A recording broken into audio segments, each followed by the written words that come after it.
अधम जात में विद्या पाए, भयहु जथा ही दूध पिलाए। यानी अधम मतलब होता है नीच।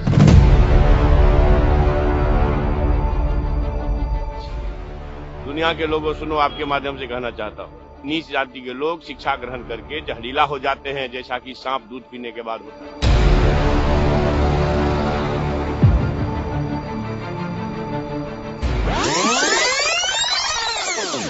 मनुस्मृति को जलाने का क्यों काम किए? इसलिए कि मनुस्मृति में एक बड़े तबका के खिलाफ 85% लोगों के खिलाफ अनेकों गालियां दी गई। रामचरितमानस का क्यों प्रतिरोध हुआ? किस अंश का प्रतिरोध हुआ? अधम जात में विद्या पाए, भयहु जथा ही दूध पिलाए।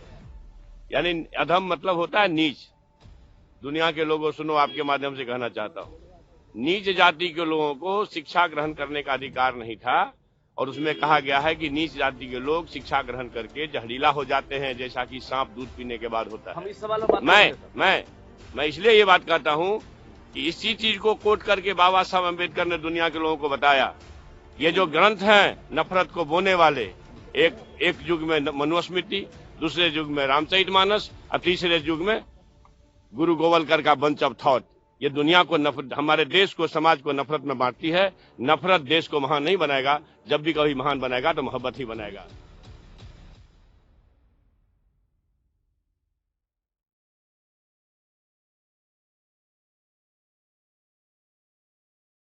बिहार के शिक्षा मंत्री ने अपने अधम सोच के चलते रामचरितमानस पर तो सवाल खड़ा कर दिया, लेकिन क्या कभी उन फूहड़ गीतों पर भी सवाल खड़ा करने का काम किया जो समाज में अश्लीलता परोस रहे हैं, नग्नता परोस रहे हैं, समाज को पथभ्रष्ट कर रहे हैं?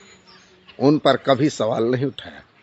रामचरितमानस के चौपाई का गलत विश्लेषण करके या अल्प ज्ञान के चलते मानस पर सवाल खड़ा करने के पूर्व उन्होंने क्यों नहीं सोचा कि भगवान राम ने अपना पूरा जीवन मर्यादित दायरे में बिताने का काम किया। उन्होंने अपने जीवन में सिर्फ और सिर्फ मानव सेवा और सामाजिक समरसता का ज्ञान देने का काम किया। आज हम जाति जाति में भेद को दूर कर प्रेम की बात करते हैं, लेकिन भगवान राम ने तो पशु पक्षी वनस्पतियों तक को साथ लेकर चलने का काम, उनसे भी स्नेह करने का काम किया था। और यही नहीं, पशु पक्षियों का भी भगवान राम से लगाव था।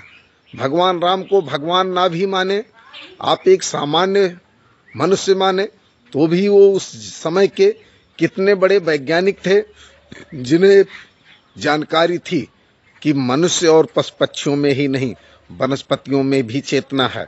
तभी तो उन्होंने कहा था, हे खग मृग हे मधुकर श्रेणी, तुम देखी सीता मृगनयनी। और इतना ही नहीं, एक खग ने ही माता सीता को रावण ले गया, ये बताने का काम किया। एक खग ने ही रावण से लड़ करके सीता जी को बचाने का प्रयास किया। राम सेतु जो समुद्र पर बनाया गया, वो तो कहीं न कहीं एक बड़े वैज्ञानिक, एक इंजीनियर होने का प्रमाण है ही। इतना ही नहीं, अपने जीवन में भगवान राम ने और भगवान राम के जीवन पर लिखित रामचरितमानस ने समाज को यह बताने का काम किया है कि एक पिता का, एक पुत्र का, एक पति का, एक भाई का, एक राजा का दायित्व क्या होता है, और उस दायित्व को निभाने का काम भगवान राम ने किया और लोगों को सीख देने का काम किया। मानस की रचना उस काल में हुई जब यह देश मुगलों का गुलाम था, और हमारे देश में वो जाति देख के शिक्षा मंत्री जी नहीं होता था। हमारे देश में हिंदू बालिकाओं को जबरन उठा करके और उनके साथ शादी करने, उनके साथ दुराचार करने का काम हो रहा था। बहुपत्नी विवाह की व्यवस्था थी। और इतना ही नहीं, समाज में बहुत सारी विसंगतियां थीं। राजतंत्र में तो एक राजा दूसरे राजा को सत्ता से हटाने के लिए हत्या तक करने का काम करता था। यहाँ तक कि पिता, भाई और चाचा की भी हत्या करके राज्य प्राप्त करने के उदाहरण इतिहास में मिलते हैं। लेकिन रामचरितमानस में दिखाया गया कि भाई भाई सत्ता के लिए नहीं लड़ रहे हैं, अपितु राम और भरत एक दूसरे को सत्ता देने के लिए लड़ रहे हैं। हनुमान का चरित्र अगर बाल ब्रह्मचारी का दिखाया गया तो भगवान राम का चरित्र एक पत्नी धर्म का है। लक्ष्मण जिनको वन गमन का आदेश नहीं हुआ है, वो भाई के प्रेम में भाई के साथ जाते हैं। लेकिन मानस के इन विषयों पर आप ध्यान न दे करके कि अयोध्या से वनगमन के समय भगवान राम ने निषाद राज को, माता सबरी को, गीधराज जटायु को, जाने किन लोगों को गले लगाने का काम किया। अन्यथा उनका ननिहाल तो कौशल नरेश के यहाँ था। वो राजा के पुत्र थे, उनके सारे सगे संबंधी रिश्तेदार राजा ही थे। लेकिन उन्होंने राजाओं से मैत्री न कर समाज के विरक्त लोगों से, असहाय लोगों को जोड़ने और उनको न्याय दिलाने और उनके संग अपने न्याय की लड़ाई लड़ने का काम किया। लेकिन समय समय पर आप जैसे लोग मानस और भगवान राम पर सवाल उठाने का काम करते हो। इसके पूर्व कांग्रेस के कुछ नेताओं ने और करुणानिधि जी ने भगवान राम के प्रामाणिकता पर सवाल उठाने का काम किया था। अरे मैं पूछना चाहता हूं कि राम का प्रमाण तो आप लोगों ने मांगा और प्रमाण से ही सुप्रीम कोर्ट ने राम मंदिर पर फैसला देने का काम किया।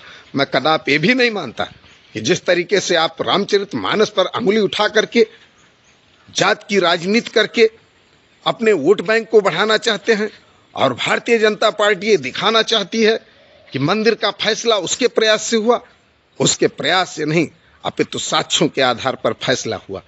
किसी भी मामले को कोर्ट में कितना लंबा आप खींचोगे, एक ना एक दिन उसका फैसला आएगा ही। साक्ष्य दिया गया। लेकिन संत शोभन के सपना देखने पर जब इसी देश में सोना खोदने का सरकार काम कर रही थी, तब आप लोगों ने सवाल नहीं खड़ा किया था, तब आप लोगों ने प्रमाण नहीं मांगा था किसका प्रमाण क्या है।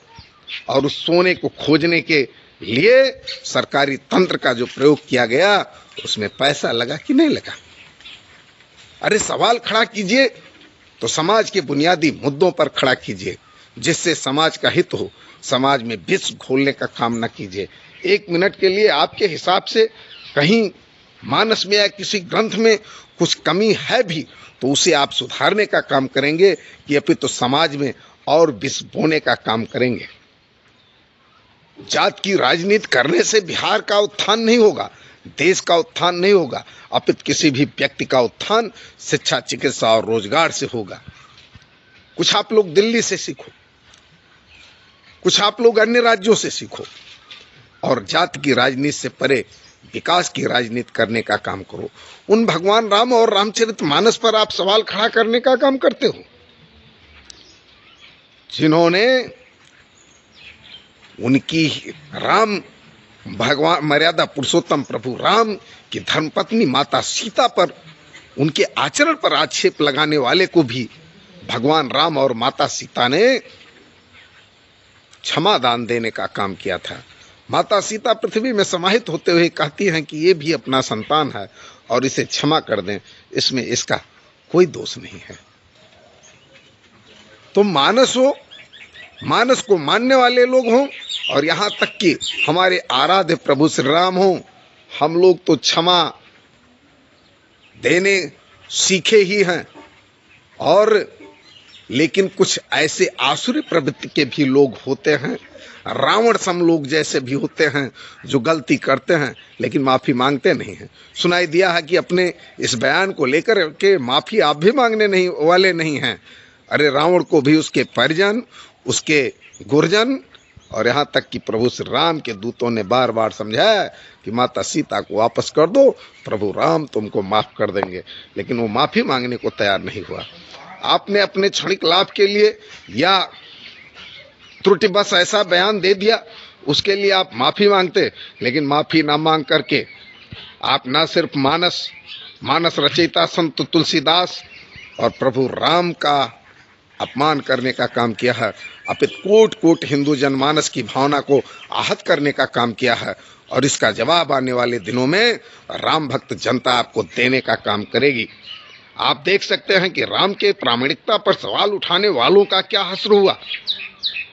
और मैं बिहार सरकार से भी आग्रह करूंगा कि ऐसे मंत्री को शिक्षा मंत्री रहने लायक ये मंत्री नहीं है, और इनको शिक्षा मंत्री नहीं, अपने सरकार के हर पद से हटाने का काम कीजिए, अन्यथा माना जाएगा कि इनके बयान के पीछे आपकी भी भूमिका है।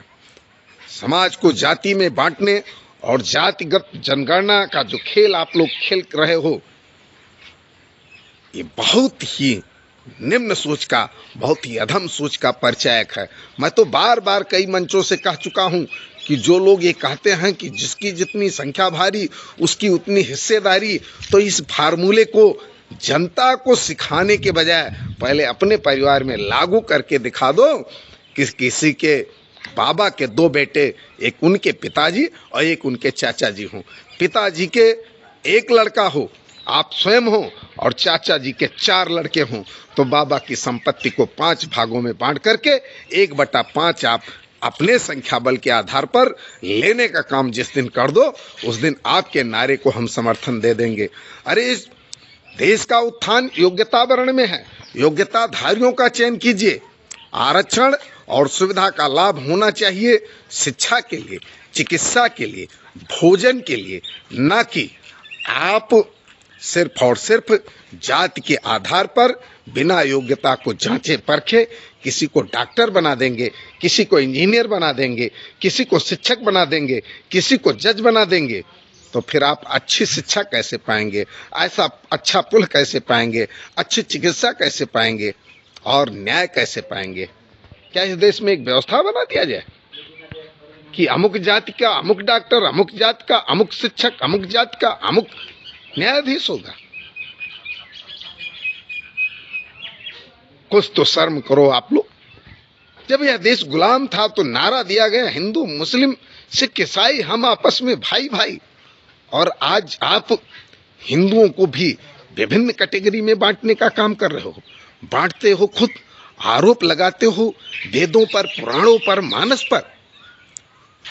अरे जिन बाबा साहब अंबेडकर की बात आपने अपने बयान में की है शिक्षा मंत्री जी, उन बाबा साहब अंबेडकर ने भी कहा था शिक्षित बनो, संगठित बनो, संघर्ष करो, आगे बढ़ो।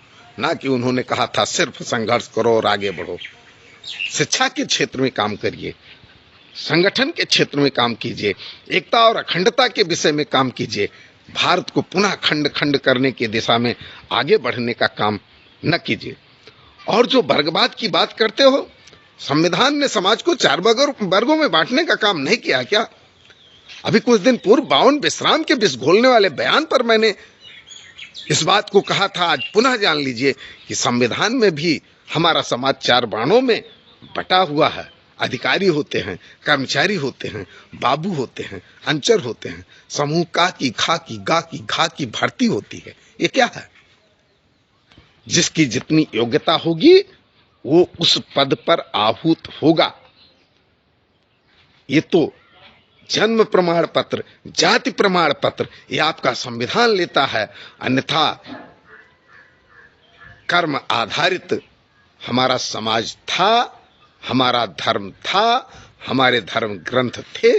रामायण को, गीता को फिर से पढ़ने की, जानने की, समझने की जरूरत है। और अगर जानकारी नहीं है, अगर आप चिकित्सा के बारे में कुछ नहीं जानते हैं तो आप चिकित्सक न बनिए। आप कानून के बारे में कुछ नहीं जानते तो आप अधिवक्ता और न्यायाधीश न बनिए। जितना जानते हो इतना हो बनने और बोलने का काम, करने का काम करें। अंत में कहना तो बहुत कुछ है, इतना कहना चाहूंगा कि अधम का अर्थ तो आपने बहुत सही बताया, नीच एकदम सही है। अधम का अर्थ नीच होता है, निम्न होता है, पतित होता है, भ्रष्ट होता है। और आपने कैसे उसे जाति से जोड़ दिया, यदि कोई अधिकारी हो, कर्मचारी हो और वो रिश्वतखोरी करता है तो उसे भ्रष्ट कहा जाता है कि नहीं, उसे नीच कहा जाता है कि नहीं? तो संत तुलसीदास ने यही लिखा है कि सूक्ष्म सोच के लोगों को, जिनकी सोच ही सीमित है, संकुचित है, घृणित है, वो अगर अल्प ज्ञान पा लेंगे तो सिर्फ समाज में जहर बोने का काम करेंगे। जैसे आज आपको मानस पढ़ने का ज्ञान मिल गया, तो मानस को पूरा पढ़ा नहीं, उसके मर्म को जाना नहीं, एक चौपाई पर आपने विश्लेषण कर देश और समाज को बांटने वाला बयान दे डाला। अरे कुछ लोग रेडियोधर्मी तत्वों का प्रयोग विद्युत उत्पादन के लिए करते हैं और कुछ लोग उसका प्रयोग देश की रक्षा है तो आणविक हथियार बनाने का काम करते हैं, लेकिन कुछ लोग उसका प्रयोग हिरोशिमा और नागासाकी जैसे शहरों के विनाश में करते हैं। कुछ लोग सल्फास का प्रयोग अपने घर के अनाज के भंडारण में अनाज को सुरक्षित रखने के लिए करते हैं, लेकिन कुछ उसे अपना या अपने दुश्मनों के जीवन लीला समाप्त करने के लिए करते हैं। तो यूं ही है मानस का प्रयोग। आप चाहो तो समाज को एकजुट बनाने और समाज को नैतिक ज्ञान देने में कर सकते हो, और आप चाहो तो अपनी सूक्ष्म बुद्धि से उसे समाज को बांटने में कर सकते हो। अंत में इतना कहना चाहूंगा कि मानस पर टिप्पणी करने के पहले समाज में अनेकों प्रकार से फुहड़ता फैलाई जा रही है, उस पर टिप्पणी करने और उस पर बोलने का काम कीजिए। और नीतीश जी, तत्काल ऐसे मंत्री को आप शिक्षा मंत्री पद से हटाने का काम कीजिए। अगर आप प्रभु राम में और मानस में आस्था रखते हैं, अन्यथा राम और मानस में आस्था रखने वाले और स्वयं प्रभु श्री राम आपको और आपके मंत्री को आने वाले दिनों में इसका प्रतिफल देने का काम जरूर करेंगे। मैं चंद्रमणि पांडे, 307 विधानसभा रैया।